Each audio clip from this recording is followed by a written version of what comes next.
Bonjour à vous, chers et choisis de Jésus.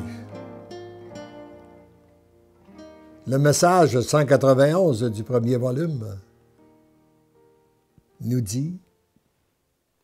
permet de découvrir la vérité, la sagesse, la lumière. Nous vivons dans un monde où il y a beaucoup de fausseté qui circulent. Il n'est pas facile de découvrir ce qui est vrai et ce qui est faux. Et Jésus nous enseigne, d'abord, il n'y a pas plusieurs vérités, il n'y en a qu'une, qui est celle qui vient de Dieu. Et c'est lorsque nous sommes en relation de plus en plus intime avec lui que nous pouvons la découvrir et surtout la vivre. Mon tout petit, prends bien conscience que je suis toujours avec toi et en toi. C'est uniquement ma présence qui peut te transformer entièrement. Ce n'est pas par un effort de ta part que tu peux y arriver, mais uniquement en me laissant agir en toi. Vous ne trouvez pas que c'est reposant? Très souvent, nous avons cru que c'était par nos efforts qu'on peut arriver. Non, il nous dit, c'est pas ça, là. Laisse-toi aimer, laisse-toi transformer. C'est pas par un effort que tu vas y arriver, parce que c'est mon agir à moi.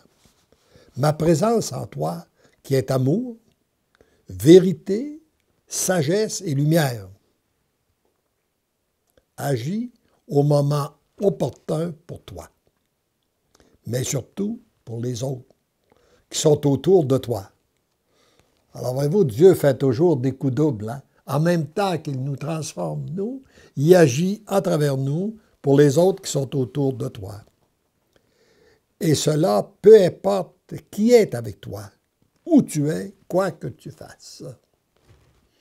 Dieu est présent partout. Comme ma présence se manifeste de plus en plus en toi, tu te dois de consacrer de plus en plus de temps à m'accueillir, à te laisser transformer, à te laisser aimer, toujours en reconnaissant ton impuissance et ta toute-puissance. Tu es profondément aimé, je t'aime. Je suis heureux de constater dans les 30, je l'ai constaté aussi à travers les 30 voyages que j'ai faits en Europe, qu'il y a de plus en plus d'endroits où l'on fait de l'adoration. Il n'y a pas de meilleur endroit au monde pour se laisser transformer que d'être devant sa sainte présence eucharistique. Et de plus en plus, il y a des chapelles d'adoration. On voit de plus en plus de gens qui les fréquentent. Et ça, pour moi, c'est une très, très grande joie.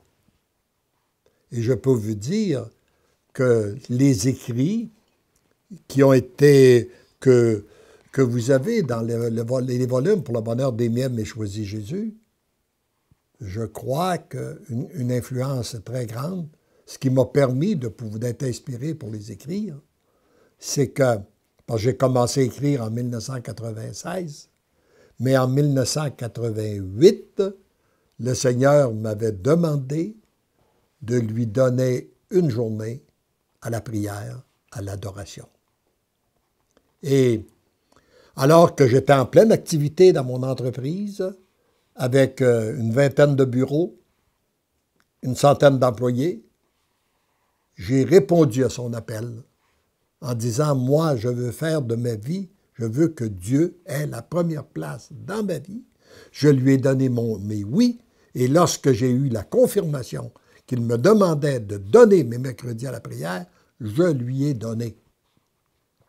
Et c'est sans doute par ce temps de prière et d'adoration et qu'il a pu transformer certaines choses en moi, puis qu'il en transforme encore aujourd'hui, puis il en a encore à transformer, mais c'est sans doute cette transformation qui a fait que je suis devenu plus docile à son esprit, que j'ai donné mes oui, que j'ai été plus docile à son esprit et qui a pu passer à travers moi pour ses écrits.